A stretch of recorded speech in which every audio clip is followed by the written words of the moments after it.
Good afternoon, and thank you for coming. Today we are going to just share about what we learned about higher education, but we won't be able to share quite a few other things, and so these are the things that we won't share. Okay? We had a wonderful year in China with experiences and touring people and places. Just an amazing country to visit. To spend a year there was extraordinary for us. So we're going to leave the sights, the culture of China and go to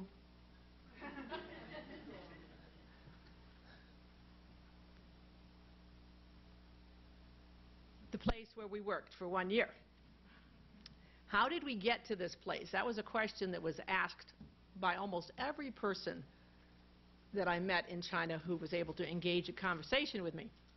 And we got to this place, which was Xiamen University of Technology, through our contact with the man that we knew as Ronald. Okay, Ronald's Chinese name was Zhe Jiang, and he was here with the Confucius Institute. And so the Confucius Institute is probably responsible for getting us to Xiamen as well.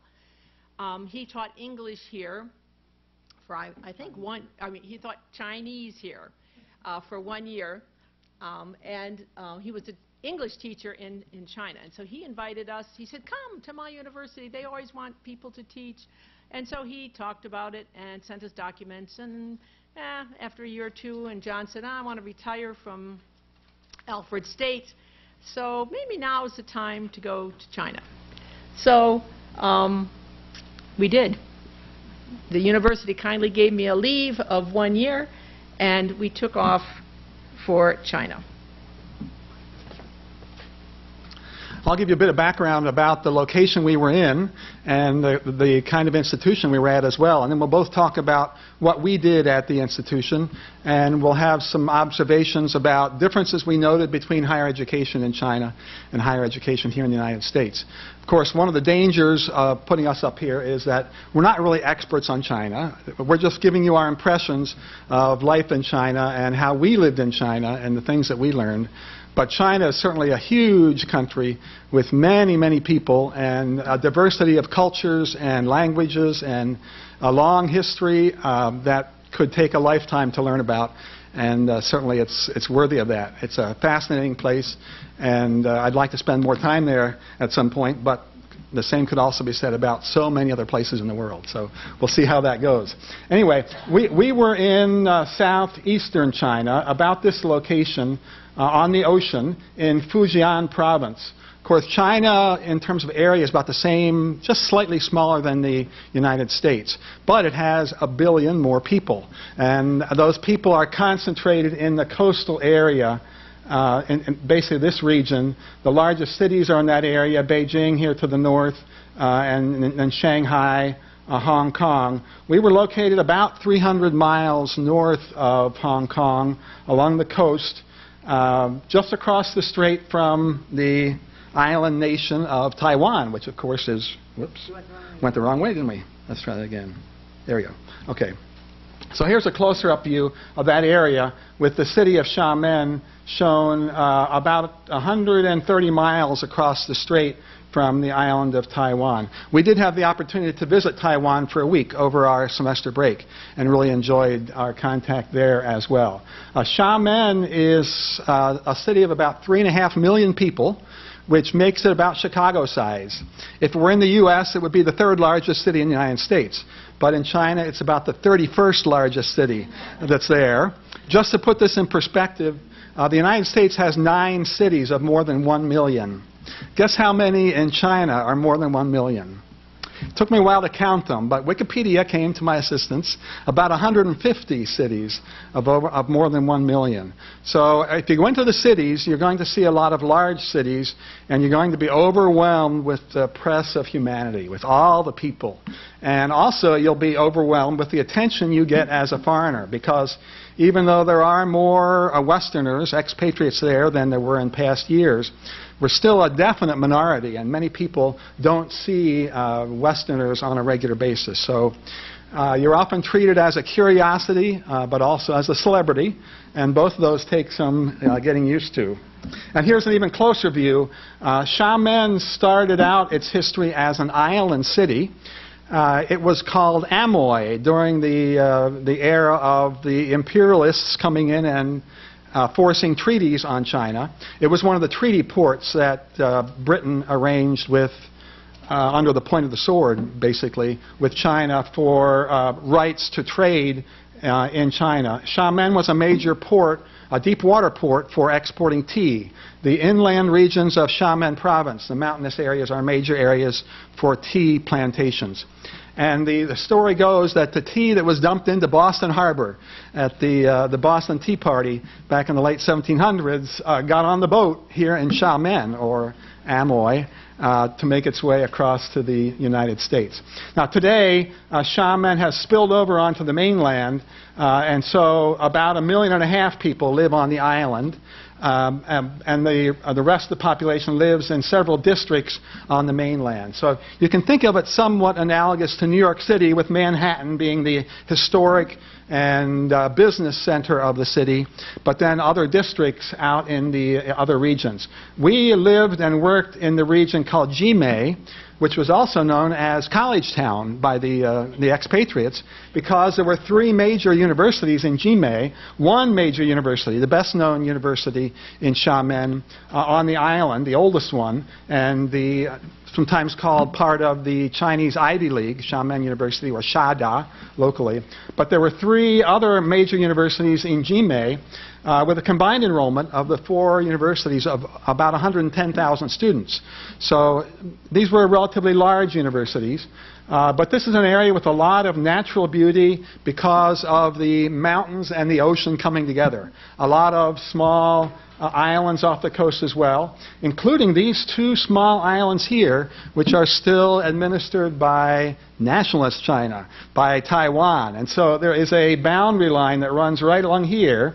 And this is close enough to see across. So these 2 opposing systems, the People's Republic of China here in Xiamen and the nationalist Chinese here on these small islands, part of Taiwan, have a propaganda war going on against each other, with very large poster signs that are on the seacoast with various slogans that are changed occasionally. But there's also a remarkably high level of cooperation now between those 2 systems. And they've opened the doors to trade and tourism and cooperation. There's an annual trade show in Xiamen, which has a very nice international convention center that is dedicated to cross-straits cooperation. And there's an increasing amount of cooperation there, which is certainly encouraging to see. The island of Xiamen is linked to the mainland by 4 major bridges, and also by a new tunnel, which when it was built was the longest undersea tunnel in China. But China is building these things so fast that probably by now it's been surpassed by another one. One of the things we were really impressed with was the rate at which infrastructure is being added and improved in China. New bridges and new tunnels and new high-speed railway systems, and a new subway system which has just been started for the city of Xiamen as well. This is a view of the city of Xiamen at night, the island part of the city. It's a very modern skyline, lots of high-rises. It's, as I said, a major port city, so there are large boats coming in and out of the harbor as well.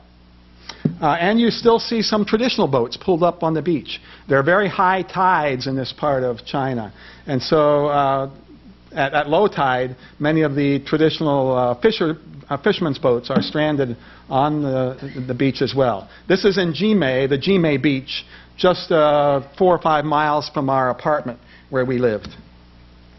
And because it's a coastal environment, there's a lot of marine food that Westerners might tend to turn up their noses at or really question. But this is a street vendor's display of food items that can be selected and boiled in oil or roasted on a spit or handled other ways.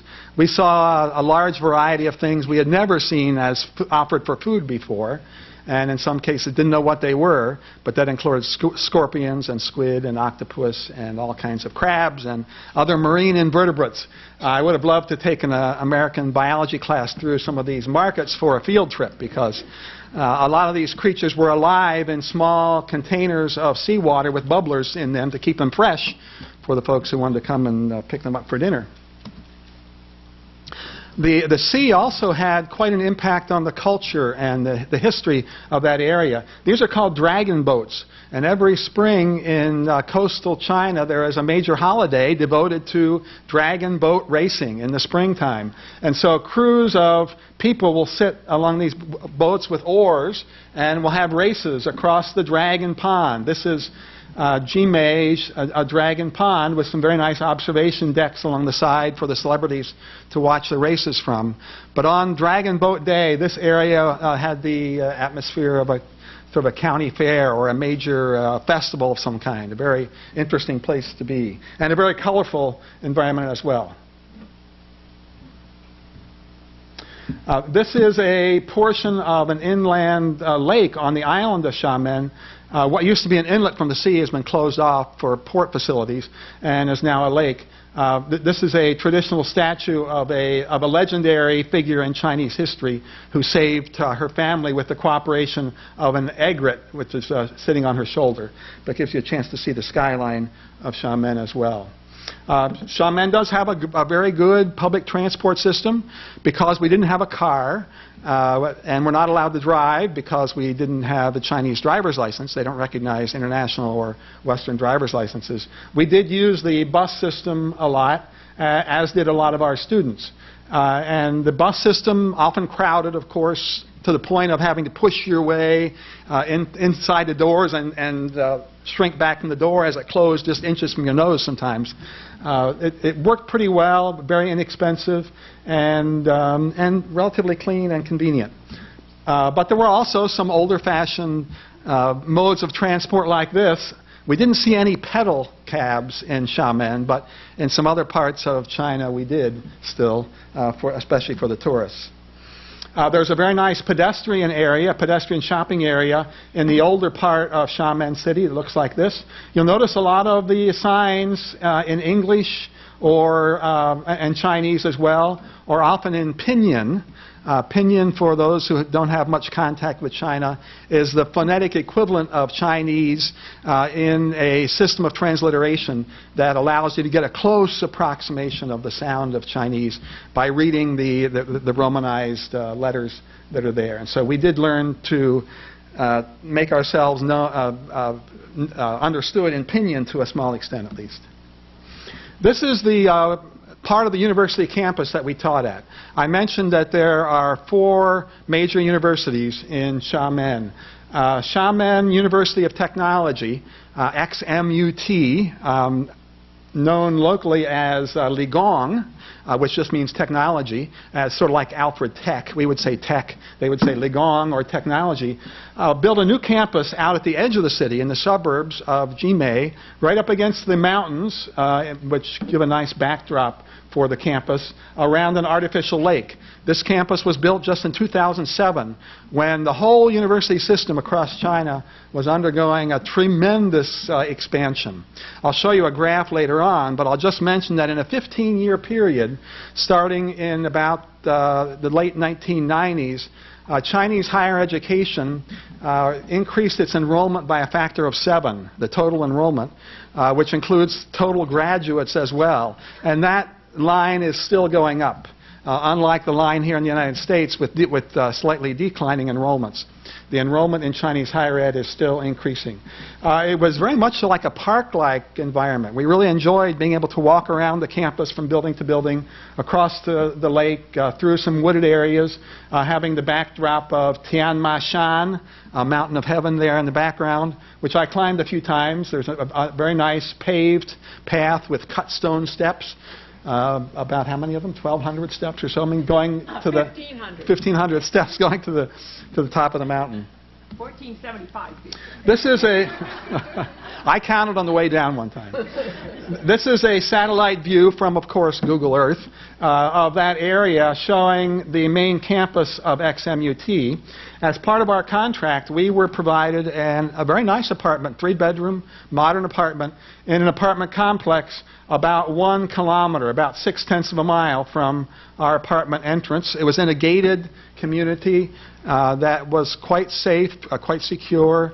A lot of middle-class and upper-middle-class Chinese folks with some very nice cars lived there as well. But a very large community with many high-rise buildings. We were in building number 63 in that community. This is a view of that area from the top of Tian Ma Shan, from the top of that mountain that I climbed. And this is our apartment complex here. We were in one of these buildings right in this area on the 2nd floor, so we didn't have to take an elevator. And a very large new mall complex with 3 high-rises was under construction right across the street from our building. And the campus was off camera to the right here. But in the background, you can see some of the inlets of the harbor area of Xiamen going between these various islands that make up that coastal region. Another view across the campus, this is the laboratory building. As a University of Technology, it had a lot of engineering-related programs, and this was the home to most of the engineering-related programs were located there. This is another view of that same building. It has 9 wings. This is wing 1. This is wing 9. They're numbered in order around this central, what looks sort of like a silo, a glass silo of some kind, which is strictly ornamental. There's nothing in there other than a place for sun to penetrate down to the center of the complex. It has a nice paved patio on the first level, but the rest of the way up it's just walkways going around, linking up the various wings of these buildings. And students were often playing ping pong or doing their phys ed classes on the patio at the base of this building. But one of the things you'll notice is palm trees. This was one of the attractions of Xiamen to us as we checked it out before we made a commitment to go. Xiamen is about the same latitude as Miami and a very similar climate, warm year-round, no frost, a lot of tropical, subtropical plantings, including the palm trees. So that was attractive to us. We also checked out and learned that it had one of the cleanest environments in terms of air quality in China. Many of the larger cities in China, especially in the north, are notorious for their very, very bad air quality. And Xiamen, because it's on the coast, nice coastal breezes cleaning the air, and also there's not much heavy industry in that part of the country. This is an interior view between a couple of the wings of that large laboratory building. I did teach one of my classes in that building and had my office there as well. A view across the artificial lake at the center of the campus. This is the tallest building on campus, the administration building. And the library is off to this side, and they're linked together by an arcade, sort of including some office buildings. But just a very large ornamental staircase here, which is a popular place for doing graduation photos and other things. But a lovely plaza and many nice flowering tropical trees that would change throughout the year as we were there, that we enjoyed very much. This is a view from the top of the laboratory building. This is the main classroom building with a new wing going up here in the back. The entire campus was growing as we were there, and they were putting up, I think, at least 5 different buildings were either built or had major additions to them in the 10 months we were there, in some stage of beginning or ending that process. This classroom building had 7 wings. Each wing was approximately the size of one classroom building on the Alfred State campus. And so it gives you an idea of how they could teach most of the classes for 21,000 people in this building, about 5 or 6 stories depending on the wing. But once again, in a very nice suburban sort of park-like environment. This is the interior lobby of that large classroom building where the main wings come together with skylights across the top. And this is a view taken from the top of the administration building, which is the highest building, as I mentioned, on campus. Over here on the left is the mountain. This is the library complex here. It had a foreign language reading room, which we went into occasionally to read some English language periodicals and to find some English language books as well. Another view of the campus on a rainy day. You'll notice a lot of umbrellas on the loop road went around the campus this way and was not open for general traffic. There were some little electric shuttle buses, open-sided things. You could pay a kwai, an RMB, which is about 16 cents for a ride anywhere on campus along the route on these little shuttles, which were quiet and clean and very convenient to ride as well. I did buy an electric scooter while we were there because an electric scooter was not licensed and registered and insured because it only got up to 35 miles an hour. And so for about $500, I bought a very nice, modern styling electric scooter, and we would use that to get back and forth quickly between our apartment. It was about a 20-minute walk, but when we needed to go back and forth several times in a day, it certainly saved time. And also just getting around the large campus as well. This is the lobby of the library, a very nice 3-story lobby with a glassed-in mall-style elevator along one side linking the floors. You can see it's probably a rainy day here too with all the umbrellas in this area next to the elevator, and a big sun shield next to the checkout desk because the amount of sun that would come in the windows on a sunny day. This is one of the courtyards of a second classroom building, just showing the open air environment. Because there was not a winter season, because it never froze, the hallways linking the classrooms were just covered but open on one side to the elements. And so these are the doorways into classrooms, but you could see out into the courtyard from the other side year-round. And the classrooms were also unheated. And in the older classrooms on campus, no air conditioning as well. But most of the year, it was pretty comfortable. And you could dress in layers. In January, February, it might be low 60s during the day, low 40s at night. But other times of the year, warmer than that, and most of the year, quite passable. This is a dormitory, and we found one thing that's much different about Chinese higher education was their dormitory environment. So Laurel's going to talk a bit about a visit that she had to a girls' dorm room. If you want to use the pointer. One day I fell in with some of my students, and they were heading towards the dorm, so I asked, could you show me your room, just because I think it would be interesting to see a dorm room in China compared to one in the States.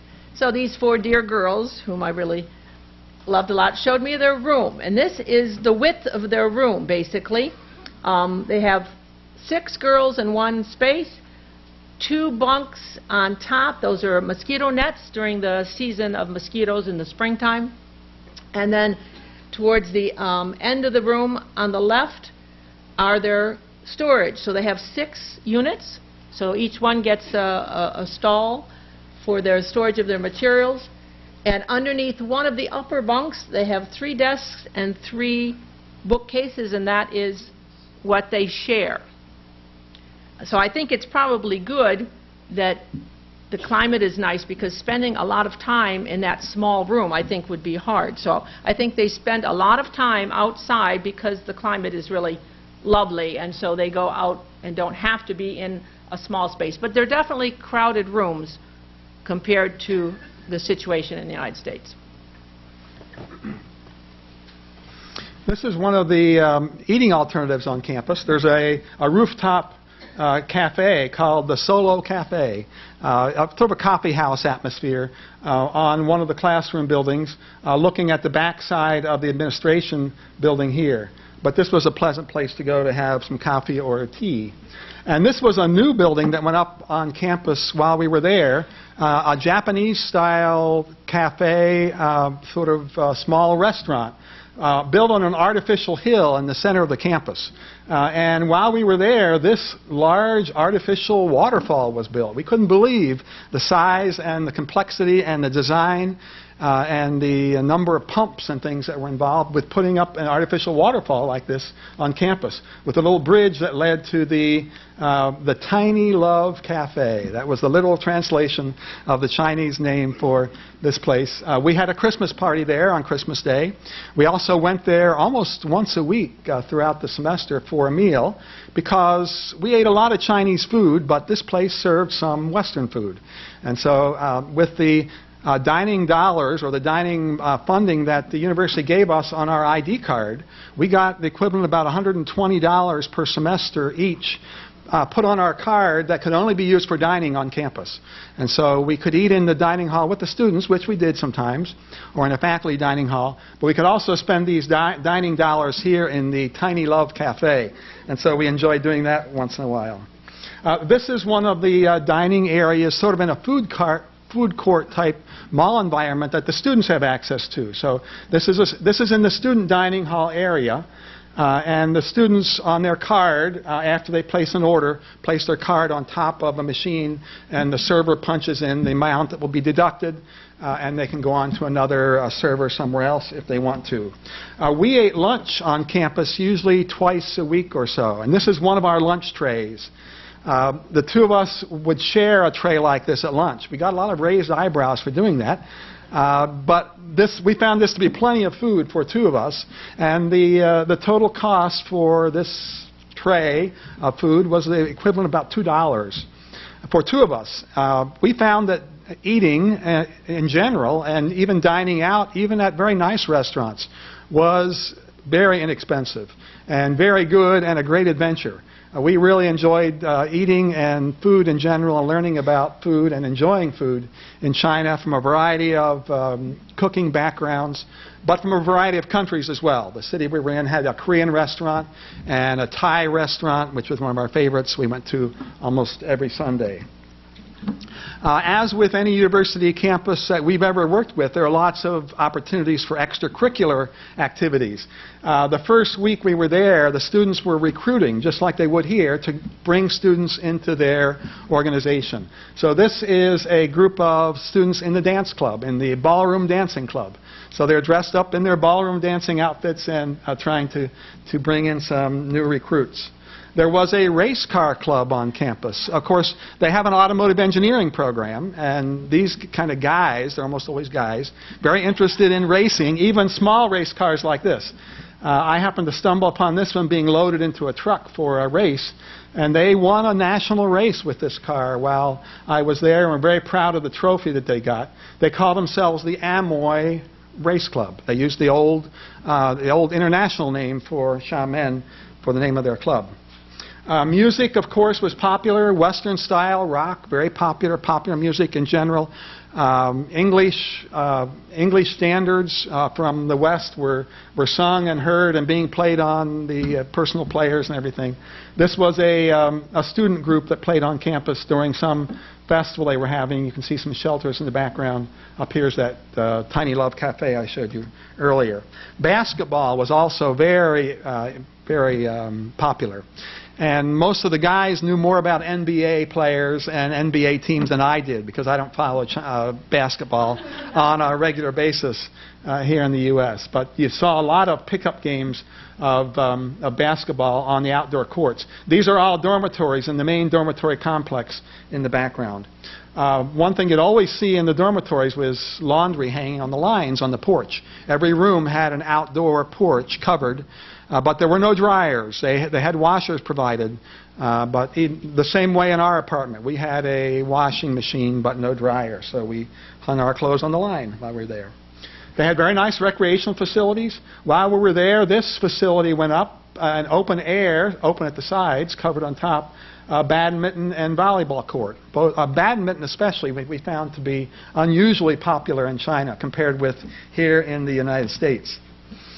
Here is a listing of the programs at Xiamen University of Technology, XMUT. It's what we would think of as a polytechnic institution. Many, many different types of technology, heavy in the engineering programs of many different types. But having some unusual programs as well. A Japanese program, for example, a foreign language program, English language as well, which included translation, a major in English translation, software engineering, hotel management, fashion design. We saw a show by the Fashion Design Group where they had the mannequins outside with the costumes pinned onto them and were being graded by their instructor, who I think was from Russia. We had a Russian friend who was there instructing in the fashion design area. I was teaching in the environmental engineering program primarily. And Laurel was in the College of International Languages teaching English, oral English. She'll have more to say about that in a few minutes. Most of the signs on campus were bilingual, English and Chinese, which we appreciated because if you don't know, most of you probably do know, there are many thousands of characters, even in simplified Chinese, which is used on mainland China. And just to get a good start in being able to read Chinese requires several years of concerted work, even by the Chinese. And so we did not even attempt, other than to figure out which direction we should go on the buses that came. At the bus stops in our part of town, the signs were only in Chinese, so we had to figure out the characters that showed us whether we were going toward the railway station or away from the railway station. Because they also had an airline stewardess program, mostly girls, but some guys, going through the program of learning how to work in an airplane. So there was a mock-up of an airline fuselage in the lobby of the laboratory building. And it had the security gates at one end and a lot of the other accoutrements you would expect in a program like this. There was a good-sized international faculty population at XMUT. We were among a group of about 35 expats from various Western and English-speaking countries who were at that university under contract to teach either in our own discipline, if we had the credentials to teach in a technical discipline, or teaching English. And many people were there as English teachers. This is a group of the foreign faculty on a Christmas Day concert singing the 12 Days of Christmas with motions. Laurel is off camera at the left, but here is a young woman from England. This couple, good friends of ours, were Israelis who just retired from XMUT the same time we left. This guy was from Wales. A couple of them Americans here. In general, the teachers tended to fall into two categories: either fresh out of college, just with their new bachelor's degrees, and wanting to get some teaching experience, and in most cases, all cases, I think, teaching English, because they hadn't gotten graduate credentials in other fields yet, or older folks who had often taught in the U.S. or elsewhere, and like us, were either close to retirement or recently retired, and were there to see China, to experience China, and because it was a fairly interesting and comfortable and fascinating place to work. So we're singing the 12 Days of Christmas on Christmas Day. This was the sign for the area that I taught in, just a directory of some of the different labs and types of experiences the students could have. I taught analytical chemistry the first semester, and I taught microbiology the second semester to students in the environmental engineering area. I had an office provided for me that opened onto the roof, sort of a penthouse office on the top floor. But they're very adequate, had air conditioning because it did get hot up there on the roof on a sunny day. So it was a privilege for me, I think, an honor for me to be given an office of my own. I had a private office. The newly minted assistant professors were in a large room with 6 little cubicles around the sides. This is just another sign to give you a flavor of what the directories looked like. One of the things we'll have more to say about later is that each department includes a party secretary. And the party secretary is the Communist Party. The Communist Party has its fingers in every part of Chinese... the Communist Party of China. And so we'll show you a picture of one of those secretaries later on, who doesn't look like an imposing figure at all and was one of our very good friends. But it took us a while to figure out what she did for a living. She said she was a secretary. Her English was not very good. But she was not a secretary who worked at the computer typing. She, it turned out, was the Communist Party secretary from my department. This is a group of freshman students in the environmental engineering program. As freshmen, they were issued some uniforms as part of military training as well that goes on for all freshman students that we'll have more to say about later. So this is the freshman class of environmental engineers, a fairly large class, as you can see. Here in the front row was my teaching assistant the first semester, named Alex. And Alex Dye, he was a newly minted PhD in environmental engineering who was assigned to me as my teaching assistant and logistics coordinator to help me out with all the Chinese bureaucracy and all the requirements and the websites that had to be waded through to do grading and some other things as well. And he was very helpful. He helped me buy my motor scooter, for example, went to the shop with me, and helped with some other personal things as well, became a good friend. This is what one of my classes looked like. In the first semester, I had 3 classes a week of environmental engineers in analytical chemistry class. And this is what the class looked like. It was about half girls and half guys. I was pleased to see engineering attracting females in China. This is what it looked like from the other direction, from the back of the room. Here, Alex is doing an end of the period wrap-up. Our usual arrangement was we had 2 45-minute periods back-to-back with a 5-minute break in between. And I would lecture in English with English PowerPoint for about 35 to 38 minutes. And then he would do a wrap-up in Chinese at the end of each of those periods and answer any questions in Chinese. I would send him the PowerPoint a couple days ahead of time, and he would go in and insert in Chinese characters translations of the major new vocabulary, the new technical terms for the day. And that system seemed to work pretty well. The students could handle basic English comprehension listening fairly well, some better than others. Laurel was working at that with them in her area. But certainly technical terminology, and also articulating English themselves and carrying on a conversation was very difficult for most of them. Did find out teaching there, as well as in conversations with other teachers, that there's not much emphasis in China, and this is partly historical tradition, on questioning authority and also on critical thinking. The education system seems to stress very strongly listening, memorization, and we might call it regurgitation on an exam. But if I would ask a question, asking for an opinion, it would be very hard to draw the students out. Now, that may have been a combination of English language hesitancy as well as just the hesitancy to express an opinion to a person in authority. But that's something that we often tried to encourage, was the students to interact with us as faculty. This is my second semester classroom in environmental microbiology. My teaching assistant the second semester was a charming young woman who had done her PhD, had just completed her PhD in Ireland. And so she spoke very good English and did a very fine job also of serving as a teaching assistant for me. I taught one course outside of the engineering area. In the spring semester, there was an opportunity for both of us to teach in a new program of courses that were intended to be internationally transferable, standardized between countries even, in an international program that was just being started in China. I taught digital photography, and Laurel taught Introduction to Classical Music.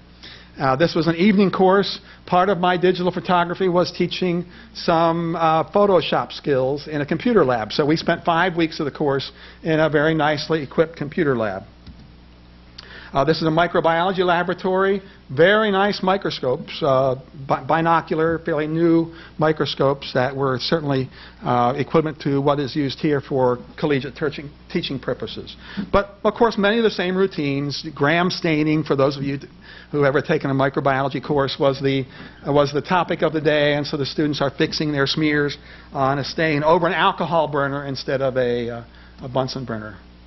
And this is a farewell dinner that Laurel and I had with some of our closest Chinese teaching friends and assistants. This was Alex, my teaching assistant for the chemistry course, and Min, M-I-N, Min, and her husband, who was a technical specialist, laboratory assistant in the micro area.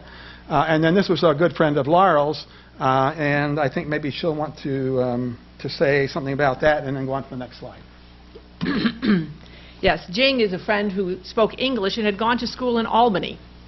And so one day we were at an event, and she sat right next to me, and I just said hello and hoped she might speak English. And she did, and it was like an hour and a half or two long session, completely in Chinese, that somehow we had gotten invited to, and couldn't understand a word of it. And so we sat and sort of talked back and forth on our telephones, and introduced ourselves, and she became one of my best friends while we were there. And so she's teaching English, and I went to some of her classes to sort of give her, some feedback on her classes, and she continues to ask questions about, why do you say this in English? Is this right? This doesn't sound right to me. Is this right? So we had a great time. So I taught in the School of International Languages, where Eastern and Western cultures are learned and modern and ancient civilizations are practiced. And so I taught 7 classes a week of an hour and a half for each class. And I was supposed to help the students learn to speak English better. And that was a challenging thing because many times they didn't really want to speak English. So the foreign faculty that were there found that the division of having spoken English quite separated from the grammar and the comprehension and the reading was not as effective as what we would have liked. So that the Chinese professors would teach the English and do it mostly in Chinese and not sort of elicit and encourage and almost, force students to speak English. And so then they came to my class, and getting them to speak English was a challenge. But I tried to rise to the challenge. And second semester we played a lot of games where there were just 2 people at a time, and they had to go around the board and talk about all the things, and we did a lot of fun activities to try to get them to enjoy the experience as well as to speak. Otherwise, if I talked for an hour and a half, they obviously were not going to practice speaking. So anyway, that was my formal assignment from the university. And here we have the kind of programs that were taught in the department. Japanese was very strong. Considering the animosity between China and Japan, it's interesting how much there was. The Japanese cafe went up, and there were Japanese majors. But I think a lot of it has to do with business, the idea of the importance of business with Japan. And once again, we see that party secretary. Every division on the campus had one. So out of the 19 sections, every section of the university had a Communist Party secretary. I taught a poetry class extra outside, and that was kind of fun to sort of walk in and try to teach poetry and then realize many of them hardly spoke English. This was freshman financial management majors, and they said, "Oh, come teach poetry." I thought, "Oh, that sounds great. I'll do it." I was young. I didn't really know. I really didn't know what I was doing in China. So anyway, we had a fun time, but we ended up doing a lot of Shel Silverstein poems because we weren't ready for some of the real heavyweight things. But we had fun, and I had a teaching assistant like John did. This was a girl named Jane, and she was phenomenal. Helped me navigate those Chinese websites. putting your grades in when you don't read a word of what's on the screen is really tricky. So she helped me with class lists and grading. Okay. My English was my formal job, but really what I enjoyed doing in China were the things outside of teaching English. I did love my classes, the kids in my English classes, but my greatest satisfaction came from working with the students who were interested in music. There was no music program on campus, so we kind of had to find our way through there. And we got an email from this young man who was head of the orchestra club. And I said, "What's an orchestra club?" And they said, the lady in charge said, "Oh, they probably listen to music." And you go, I said, "Okay, well, we'll go and listen to music with them." But it turned out they didn't listen to music. It turned out that there were 12 or 13 of these students trying to run an orchestra on their own with no faculty input whatsoever. It was an interesting mix of clarinets, 2 saxophones, a couple of flutes, and 6 strings. John is taking the picture, so he's playing the violin behind the photo. And that we had great fun together, trying to make music and having a performance. The end of the semester, we performed on the front steps of the big auditorium on campus and had a very nice crowd, and they did a very fine job. So and we also went to a couple orchestra concerts together. There was a great symphony orchestra in Xiamen, and so we went, John and I took anyone who was interested, we went to a couple orchestra concerts. And then also, at the beginning of the first semester, I said, you know, I'd kind of like to have a choir here. I need music. So I said, I volunteered to teach an English chorus. And so one of the departments, things are kind of departmentalized there, but the School of International Languages said, okay, you can start a chorus. So I had an English chorus. There was a translator for me, but the kids, after a while, I could tell they were learning English and got better at speaking English. So we sang only English songs, of course. And John sang with the few men that were there. John kept them on track. So they would sing. We got to 3 parts occasionally. Okay? So this is a performance, before a performance in their matching T-shirts. And this is a performance at Christmas at the Japanese Cafe, where you can tell we are wearing our coats because it had gotten a little cool. But it was a great time. We really loved the students. Here's sort of the farewell party with some of the kids. They gave us too many presents, and we had brought some presents for them. They were just really generous and really sweet. Another thing that I did while there was judging karaoke contests. It's amazing how much the Chinese love karaoke. I mean, the students, we would go out, the kids, when they wanted a good time, they'd go out and they would go to karaoke. So at the end of the first semester, I said, I want to go do karaoke with you guys. So we went to this mall, a new mall, and they had 60 karaoke rooms in this mall. And then one time we went out with John's department, and they were going to do karaoke. And then we said, oh, good, we'll get to do karaoke. And they went, and all of the rooms were booked. And we couldn't do karaoke with the faculty because all the rooms were booked. So they had 3 big competitions, and the Chinese, I appreciate their love of sort of extravaganza. They are very good at putting on big programs. I mean, they have great acrobatic shows.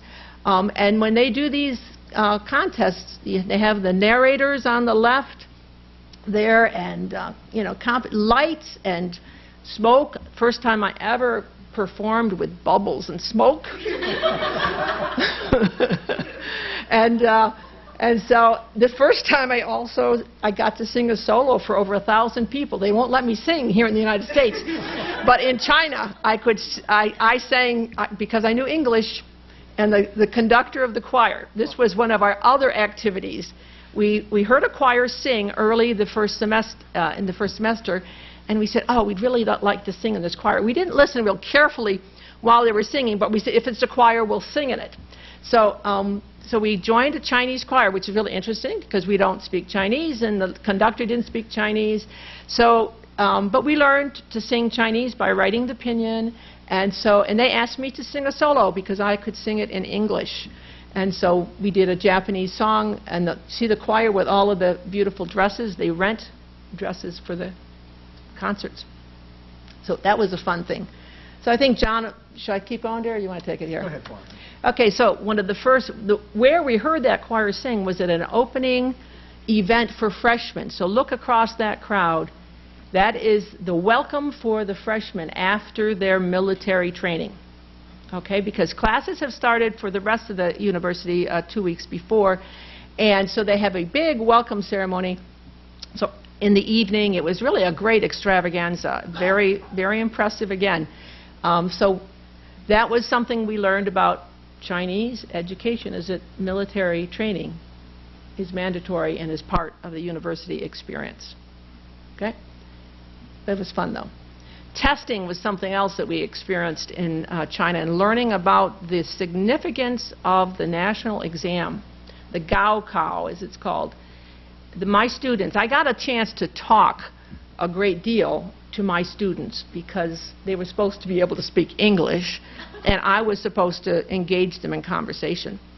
And so many times I would say, I would just talk before and after class, and part of their assignment in class was, well, tell me, what's the most stressful thing in your life? That might be one of the questions on the test, or what makes you angry, or whatever.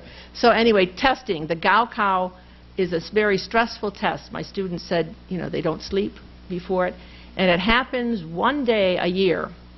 And if you are sick or do poorly on that test, it influences a great deal what your future will be. And you can't take it again until the next year. So it's not like the SAT, well, if you really did poorly, you'll try it again in 2 months or 3 months or 4 months. So we learned a lot about the Gaokao and how that affects higher education in China. Okay. And here's that Communist Party secretary that John was telling you about, that when I was walking down the hall, I thought, oh, a Communist Party secretary, that kind of makes me feel a little nervous. And then Ginger asked me for English lessons because she sang in the choir. And for about 4 weeks, we said, now what exactly do you do? And she and her husband tried to explain it to us, but it took them 4 weeks before they got enough English to say, I am the Communist Party secretary for John's department. And so it changed my viewpoint on Communist Party secretaries. Okay? They're not near as ominous as what I had thought. She was really fun. She became a really good friend. And that's one of John's co-teachers. One thing we were going to mention about the influence of the Communist Party is that there is a lot of top-down control in institutions, and the faculty don't ask many questions or don't raise too many, issues, because there's a lot of control. It appeared to us, anyway. And sometimes when decisions seem irrational, we were told, just don't ask questions, this is how we do it here, accept it, kind of thing. This is just go with the flow. This is China, so anyway, that we found that difference. Okay, John, you want to talk about graduation? We'll just go through a few slides here at the end very quickly. Of course, any academic year is capped off by graduation. I was given an honored place in the front row of the stage party as a representative of the international faculty there, so I got a chance to shake hands and congratulate students in one of, I think, 4 or 5 different graduation ceremonies. But here's a line showing the growth in enrollment in Chinese institutes of higher education over the past 20 years or so, and you can see that massive growth between late 1990s, 1998 or so, expanding tremendously. Add 3 zeros to all those numbers. These are all in thousands, and so the total enrollment in blue and the freshman enrollment in red. So the growth is slowing down a bit, but it's still increasing tremendously. Of course, graduation is a exciting time. It's a time of celebration like on any campus, but there's this to face when they're done. The unemployment rate for college graduates is the highest of any educational level among 21 to 25-year-olds. This is just the opposite of what we see in the United States, and it has to do with the type of economy they're facing there. The economy is still strong in manufacturing and construction and laboring type jobs. but they don't have the service and the professional levels yet there to handle the number of graduates. So this is the official unemployment rate. Unofficial employment rates, sometimes people say, are up around 30% for this group. So many college graduates cannot find employment upon graduation. And I guess our closing comment would be the same kind of opportunity we had is available for most of you. If you have a college degree here and would enjoy teaching English at least, you would be welcome in many institutions across China to come for a one-year contract to teach English. If you would like to teach in your discipline, if you have a graduate degree and have some teaching experience, you would also be welcomed in many, many institutions in China. I think you would find it a fascinating experience, as we did, and I'd be glad to answer any questions at this point, because I think that's it. We're way over time.